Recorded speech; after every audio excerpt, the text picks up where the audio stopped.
আগামী সংসদ নির্বাচন সুষ্ঠু হোক, এটা আমরা সবাই চাই। তো সুষ্ঠু নির্বাচনের জন্য আগে সুষ্ঠু পরিবেশ বা সমতল মাঠ তৈরি করতে হবে, লেভেল প্লেইং ফিল্ড।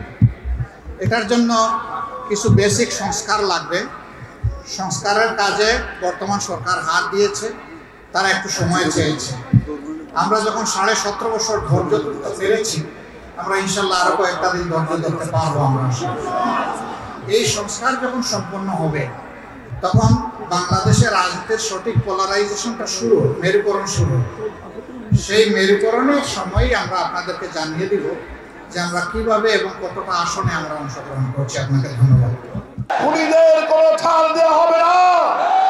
দিল্লি আর দিল্লি যেখানেই থাক, খুনি হাসিনাকে এনে, তার দোসরদের এনে বাংলাদেশের জনগণের আদালতে তাদের বিচার করতে হবে। যদি বিচার না হয়, তাহলে আগামী দিনেও বাংলাদেশে নব্য স্বৈরাচার কায়েম হবে, আবারও ফ্যাসিস্ট আসবে, আবারও খুনিদের জন্ম হবে। আমরা তা হতে দিতে পারি না। যে রাষ্ট্রটি আছে তাদের জীবন আদর্শের সঙ্গে, তাদের সভ্যতা সংস্কৃতির সঙ্গে আমাদের কোনো মিল নাই। কাজেই এদেশের স্বাধীনতা সার্বভৌমত্ব তাদের হাতেই রক্ষা পেতে পারে যারা তাদের বিপরীত আদর্শে বিশ্বাসী। বাংলাদেশ জামায়াত ইসলামী কোরআন সুন্নাহর জীবন আদর্শে বিশ্বাসী।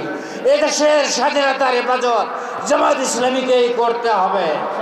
সম্মানিত ভাইরা, স্বৈরাচার পালিয়ে গেছে, আমাদের অনেক দায়িত্ব এখন বেড়ে গেছে। 1 নম্বর, জাতি তাকিয়ে আছে। যারা দেশ শাসন করেছেন অতীতে, তাদের প্রতি জাতি আস্থা হারিয়ে ফেলেছে, অনেকের প্রতি আস্থা হারিয়ে ফেলেছে। সর্বশেষ শক্তি হিসেবে জামাতের দিকে জাতি তাকিয়ে আছে। কাজেই আমি বলতে চাই, আমাদের 1 নম্বরের কাজ হবে দেশ পরিচালনার উপযুক্ত করে নিজেদেরকে গড়ে তোলা, যাতে করে আমরা কোরআন সুন্নাহর ভিত্তিতে আমাদের দেশ পরিচালনা করতে পারি। আগেই বলেছি, আমরা বেরোতে পারি নাই, এখন সর্বত্র যেতে পারি।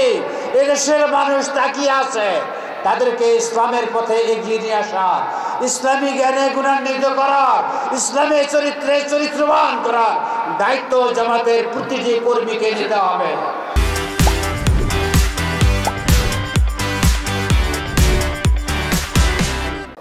দেশের মধ্যে উই ওয়ান্ট জাস্টিস, ছাত্ররা যে স্লোগান দিয়েছিল, আমরা ন্যায় বিচার চাই, ন্যায় বিচার প্রতিষ্ঠিত করতে হবে।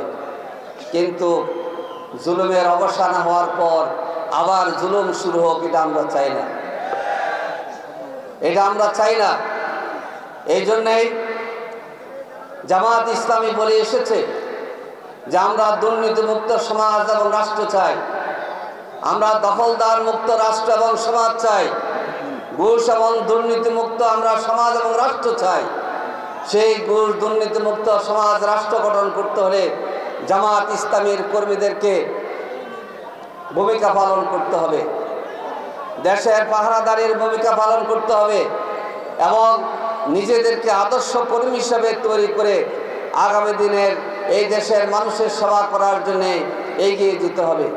সংগ্রামী ভাই এবং বন্ধুগণ, জামাত ইসলামী উপর অনেক জুলুম নির্যাতন হয়েছে, কিন্তু জামাত নেতা এবং কর্মীদেরকে তাদের আদর্শ থেকে বিচ্ছিন্ন করা আওয়ামী লীগ সরকারের পক্ষে সম্ভব হয় নাই। জামাত ইসলামের 9 জন শীর্ষ নেতা কে বিচারের নামে হত্যা করা হয়েছে।